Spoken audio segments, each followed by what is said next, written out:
across the continuum of time up to this point where we are today, was it always the case that women have always been relegated to the bottom of the social hierarchy, or has it not been the case? So what are your thoughts on that? I consider the patriarchy a system of inequality more than it is a system of just male domination, because to most people, they think the place of women in pre-colonial Africa was majorly the kitchen and the garden. And I have also seen people who illegitimize women's work, thinking that women were just dummies. Power in the patriarchy is not about male dominance. It is about who has the power. Africa might have not given women that much power, and we cannot use the white man, or what some people call white feminism, to establish what is the better place for women. Women were nurturers, women were cooking. But there are actually accounts that suggest that the roles of women and men were more of complementary. Yeah.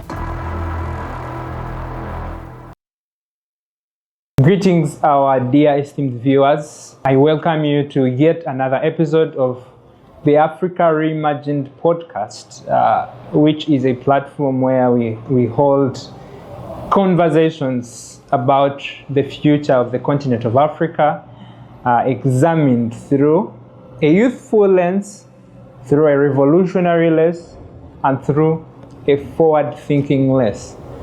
And I will be your host.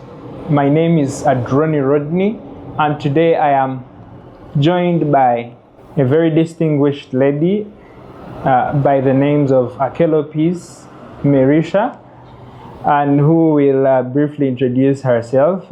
She's a former aspirant for the topmost seat of this country, which is presidency, along with a lot of work that she's currently doing. Maybe she can throw more light on that.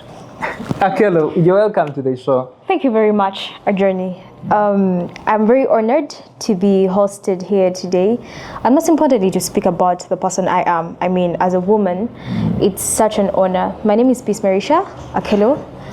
Like he said, former presidential aspirant. We didn't make it on the ballot. I've had a number of people asking me questions about it, but one day we shall be on that ballot. And probably I'll be the first female president. I'm a writer.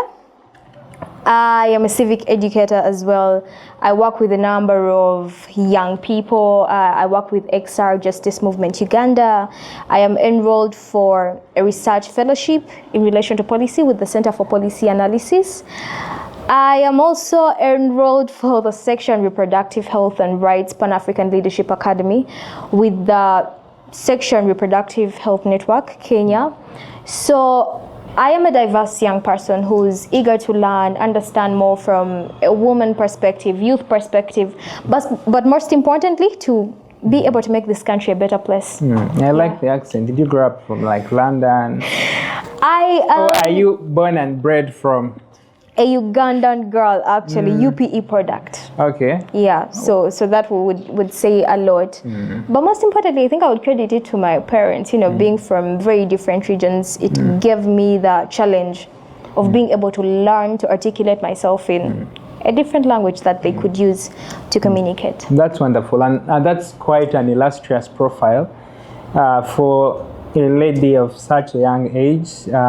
You will not mention your age on the show, but sure, you are for someone that is such a youthful age, and for whatever you've been able to accomplish, I think that is quite revolutionary, for lack of a better word.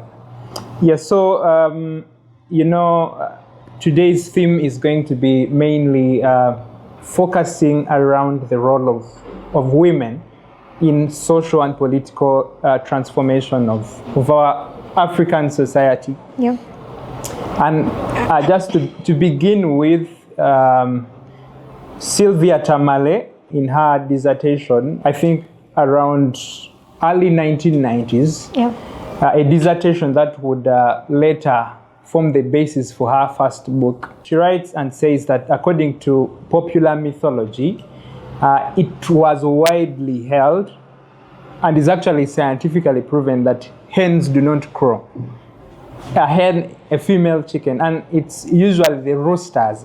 For the benefit of our audience, a rooster is a fully grown, mature male hen. Yeah.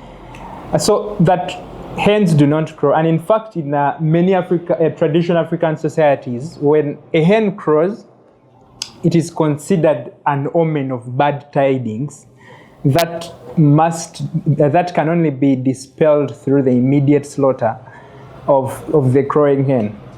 So similarly, in the not so distant past, women have had to suffer an almost similar fate, and had been historically, they had been relegated to the domestic arena, with society holding the view that they actually have no business in the leadership space, in both the social and political domains of our society. And so these sentiments and attitudes are what underpin or rather form the basis or the bedrock upon which the superstructure of the patriarchy exists and thrives. However, amidst all these sentiments, all these attitudes, all these stereotypes, all these prejudices, women have, through the changes and vicissitudes of time, managed to actually they have begun to increasingly negate the metaphor of the crowing hen. Women have begun to crow, like it says, hens when hens begin to crow. That's the book by Sylvia Tamale. And you see, we've seen a proliferation of women in various spheres of our society. Yeah. We've seen women taking on leadership within civil society, within government, within the academia, a proliferation of women, and they are taking on more consequential roles and leading actually from the front. So we see that society is beginning to appreciate and leverage the potential of women as leaders in taking the lead in social and political transformation. And it's also not lost on me that for us to reach where we are today has been no easy feat.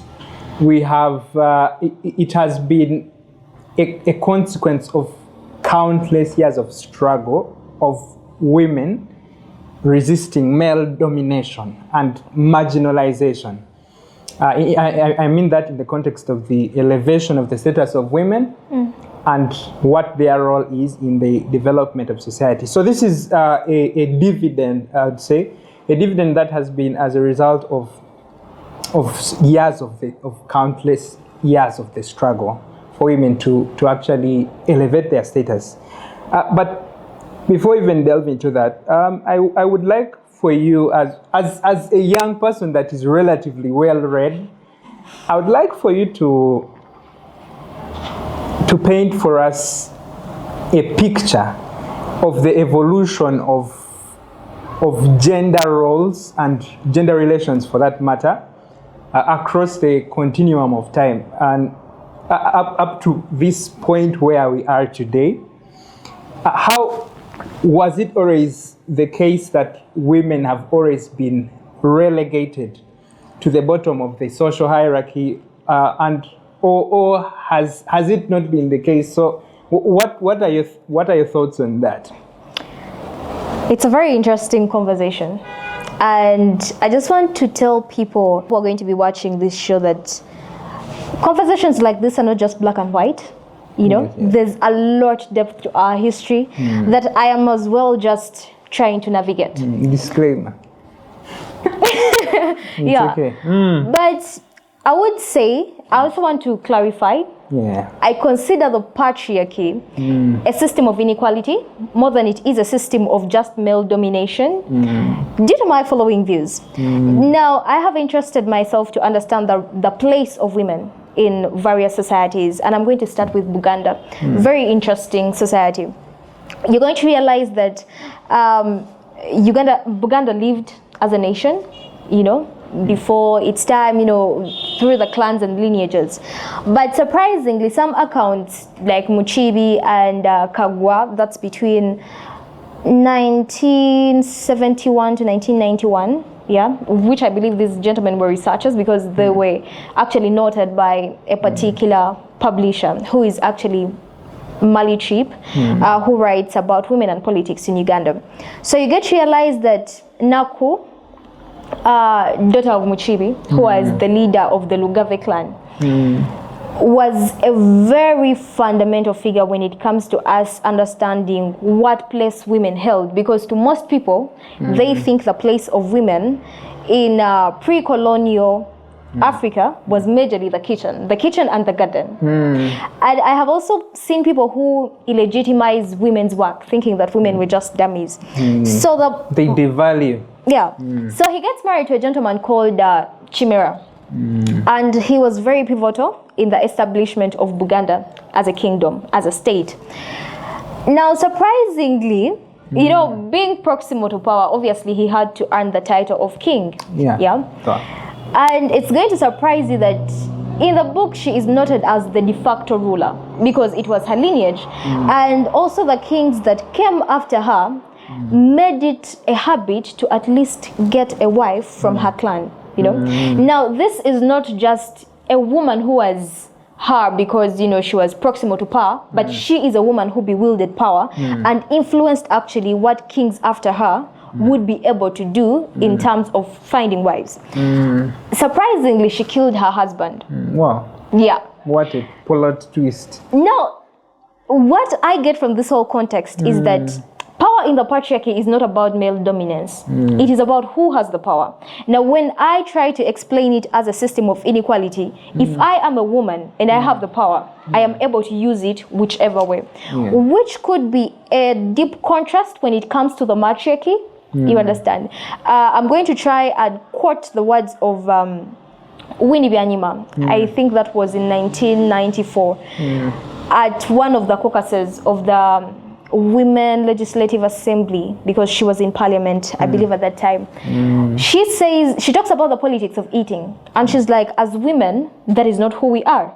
You know, we are nurturers. We are meant to keep society together. So we cannot adapt into the politics of sectarianism and eating. You understand? So meaning, when we come back to I would consider the patriarchy a whole hierarchical thing. And then when we look at balanced societies, which were majorly complementary actually, in Buganda, in pre-colonial roles of women and men, you get to understand, yes, Africa might have not given women that much power, and we cannot use the white man, or what some people call white feminism, to establish what is the better place for women. You understand? Women were nurturers, women were cooking, women were making herbs. I was reading an article from Daily Monitor, and the lady actually who wrote in the article was saying that institutionalization has taken away women's jobs, which I really think is a whole different thing. Now you understand that in the past we were cooking, we were making herbs, we were nurturing children, taking care of elderly women. Right now you're going to understand that when you get into the institutions, it's about merit. You're not going to be put in Mulago Hospital just because in the ancient world you were, you know, making herbs. You're not just going to be hired by a 5-star hotel because the women's place is the kitchen. So it comes with a certain bit of elevation, and it calls for accountability. It calls for responsibility. Certainly. We are still looking at pre-colonial Uganda, you know, Africa and all that. You get to realize that kings like Suna, the second, had a woman in command, second in command of the army. You understand? Now that shows you how dynamic power was then. That I would say it was majorly probably about proximity or merit, because at the end of the day, by the time you're given the power to be, you have to be able to take care of it. Now, the place of women becomes more oppressive when colonialism comes in. So we're still looking at Buganda. Previously, we had the offices of the Nabagereka, you know, the office of the Namasole, who is the Queen Mother, the office of the Lubuga, who is actually the half-sister of the king, and she bewields approximately the same power as the king, has chiefs of her own as the king. You understand? Yes. So meaning there is a woman in this context who's almost proximal to the king, that if the king is not in place, she has approximately the same influence. The signing of the 1900 Buganda Agreement takes away some of these privileges. It no longer recognizes some of the offices that were held by women. Now it recognizes the office of the catechural, which are majorly male-dominated offices. Sure. One of the things to take away is that the office of the Namasole, because then her office used to get, certain privileges. It is actually, taken off its privileges, like receiving certain monies, and it is also noted that I think after Sekabaka Mutesa II, the rest of the Namasoles that came after her were not entitled to that specific place. Now remember, colonialism comes in with books like the Bible. As much as we want to talk about white colonialism, I don't want us to forget that Arabs as well had a little bit of influence. It might have not been certainly at the interior of Africa, but at the coast. You get. Now when you're looking at Islam and you're looking at Christianity in the sense, these are patriarchal religions.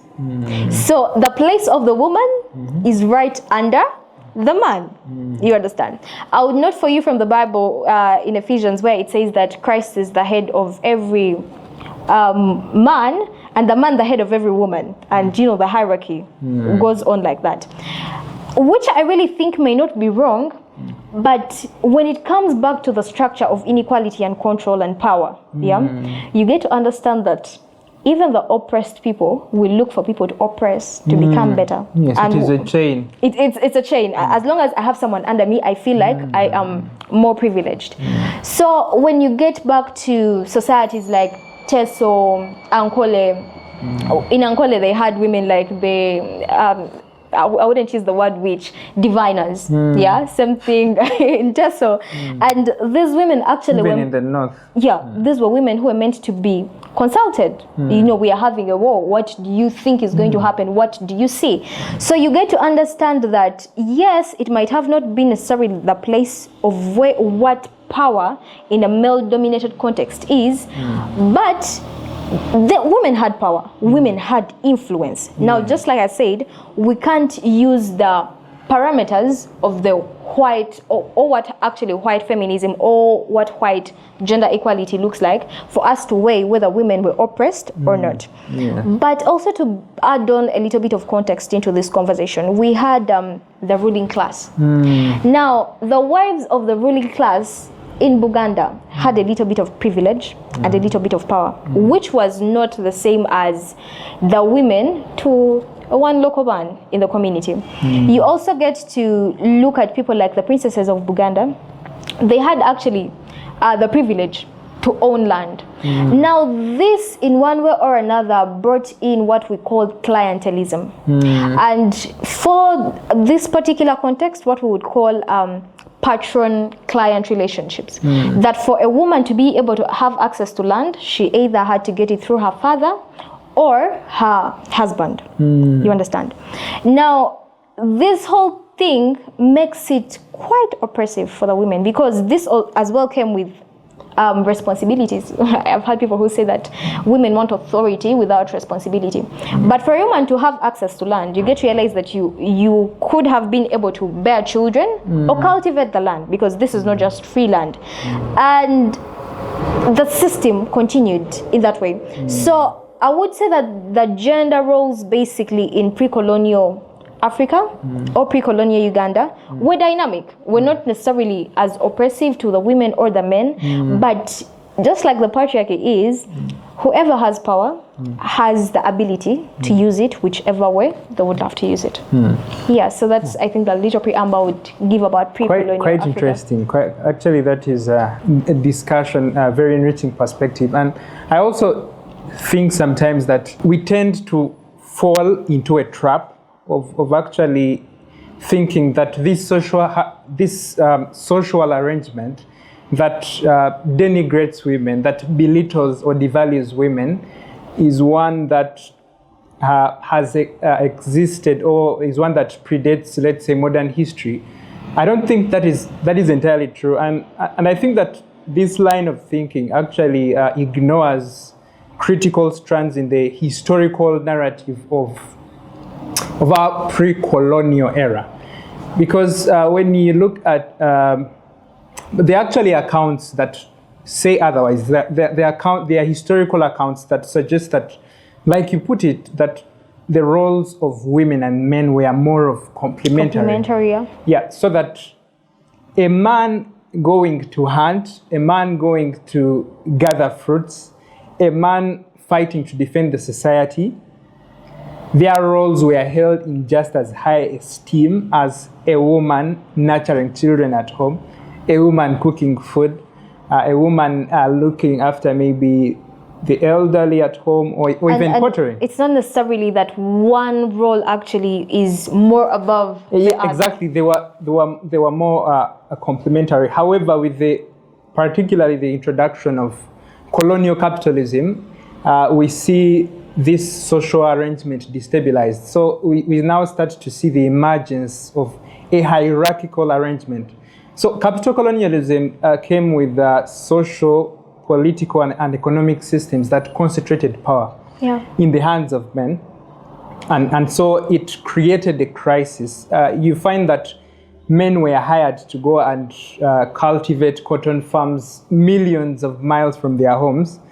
And so they were now effectively positioned as the breadwinners, and women were left at home to do this other kind of work. So you find that now that system, that oppressive system, is one now that is also a dynamic, an important dynamic in terms of the gender relations across this vast expanse of time, from the pre-colonial to actually contemporary society. However, the other aspect I would like to ask you about is affirmative action. You know, these are words that we throw around every day. You know that, like women, you know, society has held the view that, you know, like I said before, that women have no business in politics. And yet, when you look at the demographic statistics, women actually form more than 50% of the population of Uganda and Africa by extension. But then it's very disturbing to actually realize that there is a very huge gap in terms of their meaningful involvement in the affairs of society. And so governments have historically tried to redress this problem through the introduction of affirmative action and affirmative action policies and programs, which is a concept that emerged at the culmination of the civil rights movement in the West. And in Africa, it took on the form of Africanization or indigenization. And so, but it has gradually morphed into the kind of affirmative action we see today, so that we have youth represented, we have PWs represented, we have elder persons represented, and women who are represented. So my question to you, Akello, is that affirmative action as a means to an end, because I perceive affirmative action as a means to an end, not an end itself, as a vehicle of sorts. Is it promising to deliver us to the ultimate destination, which is social equity or equality, as some people would say? What is has it delivered to the expectations of women in general? I'm going to start by saying that affirmative action is not charity in any way. And I have also explored accounts of feminists who say that the only Pan-African leader actually who cared for the well-being of the women was Thomas Sankara. You could go back to his quotes. You know, he refers to women as the other half of the population, and without them, which rhetoric I have seen time and again resurface, basically for clout, for votes, and all that. But I'm going to take us back a little bit during the colonial time, and then, you know, the post-independence time of Uganda. Around the 1930s, you get to realize that education for girls was provided for between the end of the 1800s and 1900s starting. We had schools like Namirembe Girls, Gayaza, and all that. Yeah, women were acquiring an education and they were now understanding what their place in society should be. Yes. We also have the formation of the Young Women Christian Association. You get to realize that when this was formed, some of its motives or mission was to make women better wives, you know, and better women for their societies. You see that women, when they get the knowledge, they advance, and now they're like, oh, I think we can start movements, yeah? I think we can start circles within our communities. You know, we've been skilled. I think we want to be part of the political system, because you get to realize that even before independence, women were negotiating with people like President Obote. You know, we want our place. And you get to realize that by the time we get independence, women by the age of 21 were constitutionally allowed to vote, which was something negotiated for in 1961. But I just want to as well inform us that women just didn't have enough sufficient education to understand what roles exactly they wanted to play. These roles could have been, I either want to be in the kitchen and be a natural caretaker wife, or I feel like there's more to me to contribute in the world, you know, politically, economically, and all that. You'll get to read our history and you understand that women had labor movements, you know, market structures were all framed by women. Some of the accounts of a survey that was made in 1970, approximately 33% of the women wanted actually to be part of power structures, which is, you know, political. We've also seen that women have been negotiating from 1962, 66, is that when Obote government comes in? 66, 67? From 62 to around 69, 70. So the Obote government comes in, women are trying to negotiate because now we had wives Actually, of colonial. 62 to 63 was King Mutesa. Yeah. And then it was his office was usurped by Obote onwards to 70s. Yeah. So that was the time that women movements were catching up, you know, trying to negotiate power around presidents like President Obote, who gave women quite a place, and which was abruptly whose autonomy was crushed by Idi Amin in 1971, because he was like, yo, how can you, because he was very skeptical, which is very interesting that even when the NRM government comes in, it was quite skeptical of the women movement. Now you get to realize that a critical mass is always very, very scary for any government, for any structure of power that wants dominance. You understand that the state would want its own autonomy and, if anything, influence other structures within it. Now, we've seen of recent that civil societies in Uganda, you know, have been crippled, and these civil societies actually need their own autonomy. You know, they cannot be policed by the government of what they should do. Now, previous governments were doing the same to the women movement. To note precisely, by 1987, President Museveni comes in.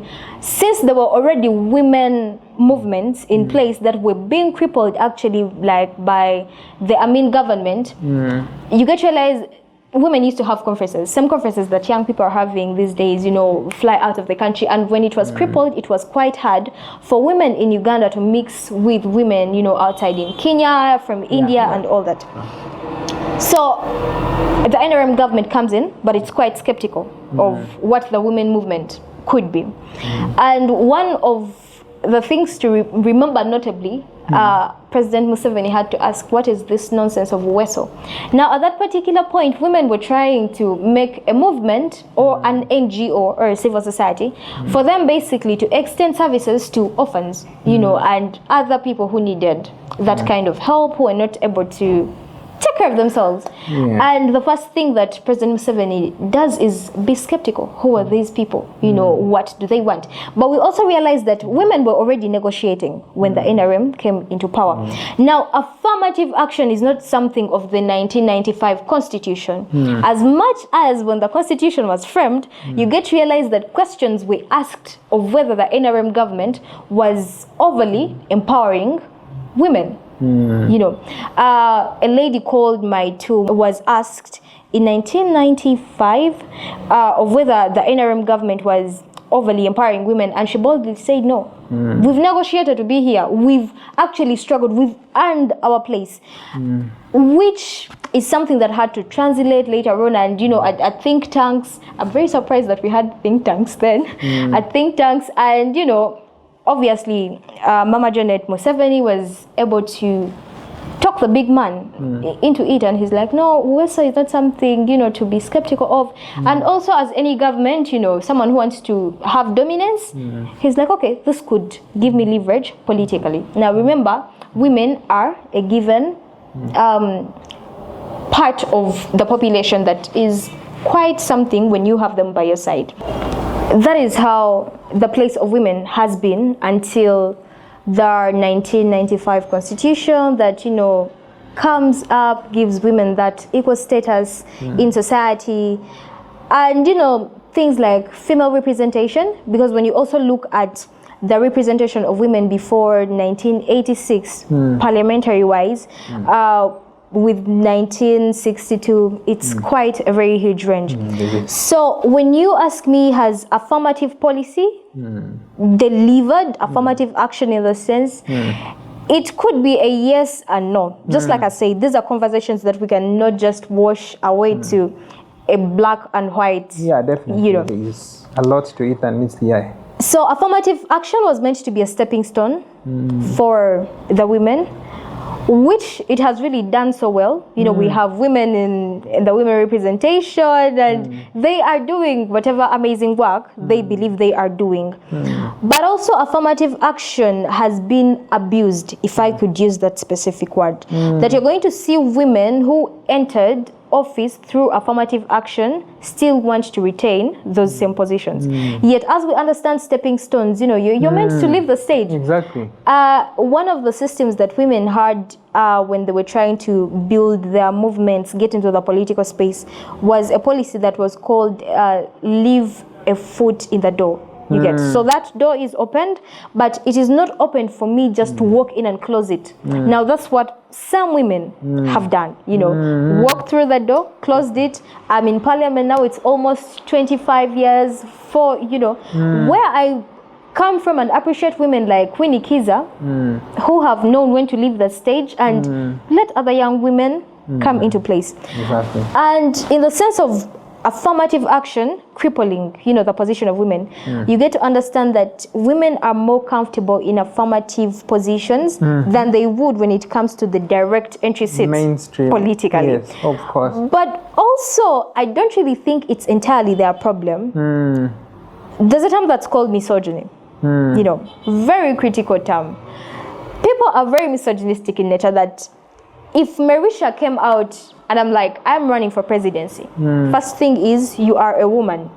Before whatever value I can offer, regardless, you're a woman. This is meant to be a man's job. I don't know if you watched some interview. You've actually shot very far into the discussion because that was our next segment, but please. Okay, ahead. so there's one particular interview that I watched of a woman who was being asked, actually I think that was during the previous US elections, and she's being asked, who do you think should be president? And she's like, I think the presidency is a man's job, a woman. Now, with all that prejudice that society has upon women, you get to understand that it would be quite difficult for the women to to rid themselves of this comfortable position to go and start fighting for a position that is predominantly male, because what people understand but with the direct seat is that it's a man's position, because, you know, alternatively women have another seat on the side. When it comes to things like fighting for the land rights of women, I believe it has done a very good job. A number of civil societies have done it. I saw a number of civil societies previously, last year actually, talking about polygamy and how it oppresses women in the sense. So these conversations are quite broader than we look at them. People actually think about gender equality from the aspect of gender roles, that women do not want to do their natural born duty. And you ask them, when you go back to pre-colonial societies that didn't have a lot of finances, because now the role of men has been majorly limited to that. What was the role of men? Because men gave land to the women. When you go to eastern Uganda, women in my society cultivate the land. They fetch the water. It's on rare occasions that I see men at the boreholes getting water for their homesteads. Now, when you come again to Central, those are somewhat the hardest jobs that a man is going to help probably with fetching the water in the home. That's the role of the boys in the home. So it shows you how dynamic the society is, but as well it takes us back to understand what our place was, anciently, historically, for us to be able to advocate for a place that we truly understand. And I also believe that currently women have been majorly victimized. When we come to approach this conversation, it's like we are oppressed, but women in themselves, in the sense, they are not accountable. Like some people say that we want authority without responsibility. We are not accountable. You've had the stepping stone. Step there, elevate yourself, and let another woman get into the space. And actually, just to hold you at that, I think you raise a very critical issue, especially because affirmative action should be, like you said, should be a stepping stone. So when leaders get comfortable in these seats, they are actually closing off opportunities for young, emerging, ambitious ladies like yourself to actually take on this space. And I've actually suggested one of the propositions that I've always advanced within my social circles is that if we are to truly realize the potential of affirmative action, then we should introduce some strictures, some limitations, that you are only eligible to stand for an affirmative action seat for a maximum of 2 terms. For example, the young people, for example, the youth. So the youth, you can never be a youth forever. Beyond 29 years old, you are no longer eligible to stand. So there is that limitation, and probably if it was non-existent, you'd find that we would have people contesting for, way beyond the youthful age bracket. And as we come to the last segment of our show, I wanted us to interrogate more your political exploits as Akello Merisha, that you are one person that has contested, you contested for the topmost seat in this country. Now that is no easy feat, and I want to say that I'm proud for what you've been able to achieve, the courage that you've showed, and I'm particularly really drawn to your determination not to settle for less, to actually challenge the existing strategies. And so I have a lot of admiration for what you've been able to achieve. In fact, I think that contesting for presidency should be one of your most treasured exploits. I think it's a huge deal, and I think you have a very huge, long story to tell in terms of your experiences, and which would best be articulated in a book, in the format of a book. That's, I think, where it would be best articulated. You look at Kamala Harris, who was a presidential contender in the just concluded election, and she campaigned for 107 days, and she made the book out of that. So you could have a story for posterity.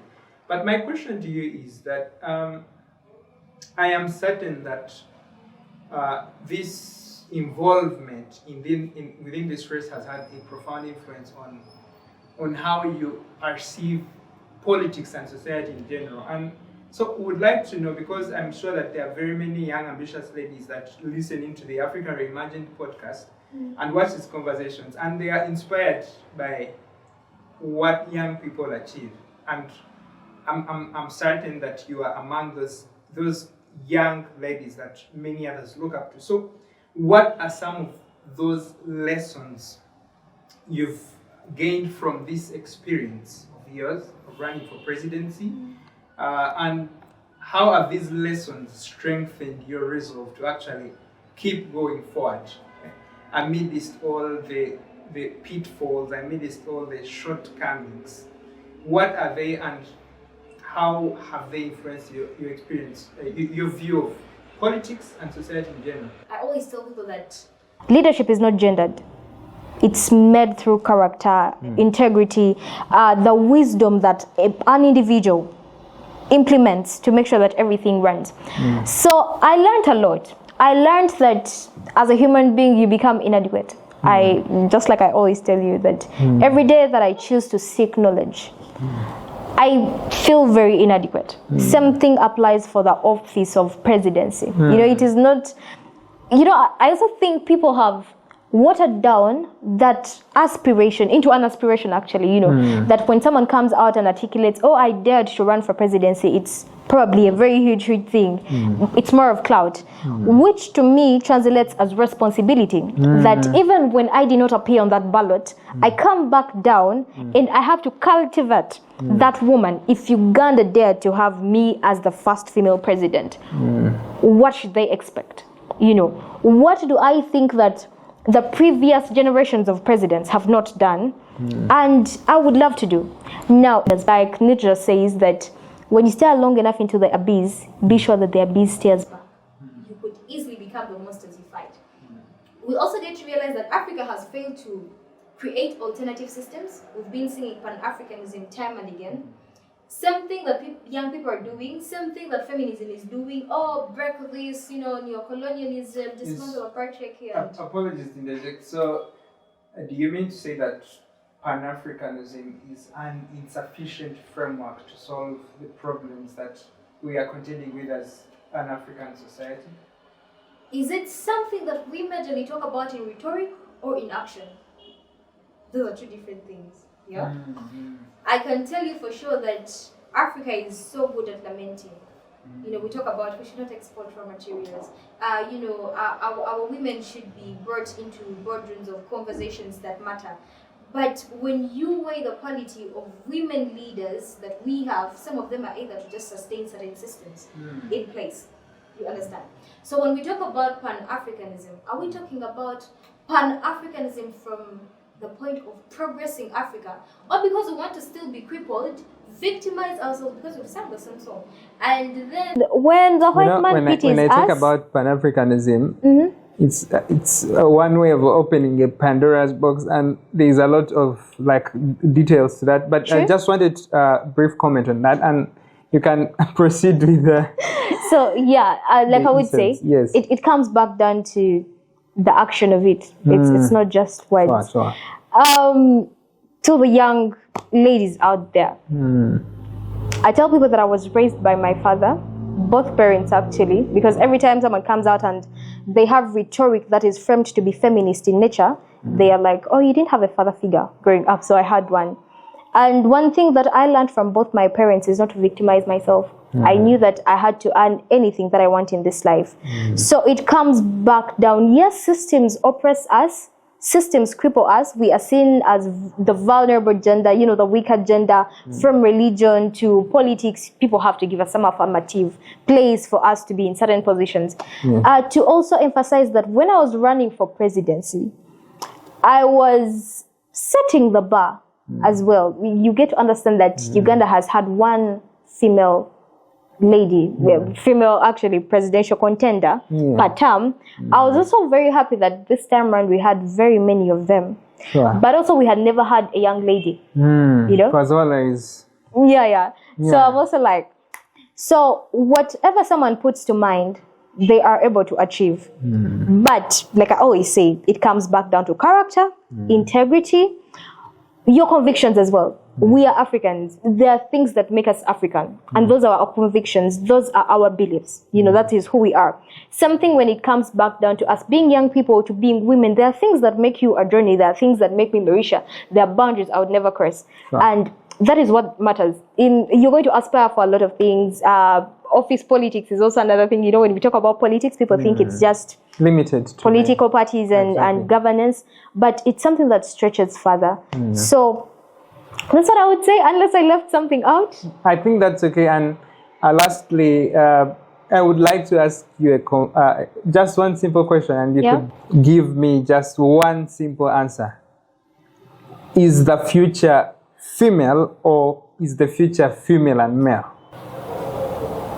The future is bold, if I would say. Maybe to extend the conversation a little bit, I want to let us know that presence doesn't translate into meaningful inclusivity. Just because we see young people, young men, young women in certain rooms doesn't mean we are hard. What really matters is that we are hard. I always want to debunk the rhetoric that women should be the alternative of what leadership is. But I mean, accountable men and women should be the alternative of the future that we want. So it is not just that now we have a female president, everything is going to be silver and everything. No, it is having a female president grounded with integrity and considerate. She listens to the voices of the people. That's what really matters. It's the baseline for me.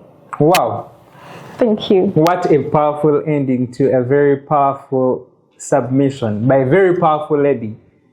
The alternative to the current system that many of us lament about, is actually an alternative which is a combination of both men and women. And so we should desist from the urge of viewing this as a competition between men and women. It's not a versus. And actually come to the recognition that we are here to complement each other. And I really appreciate you for that wonderful insight. And I think that was a very powerful statement. And I'm very certain that the audience out there greatly resonates with that statement. At least all forward-thinking and forward-looking Africans. So that has been, we've been trying to discuss the role of women in terms of social and political transformation of the continent of Africa. And I've been joined by Akello, Melissa, and we've had quite an interesting conversation, and I look forward to hearing what you think about this conversation. In the comment section, please feel free to engage into the discussion, and we would like to know what you think. This has been the Africa Reimagined Podcast. We meet next time, same space. Bye-bye.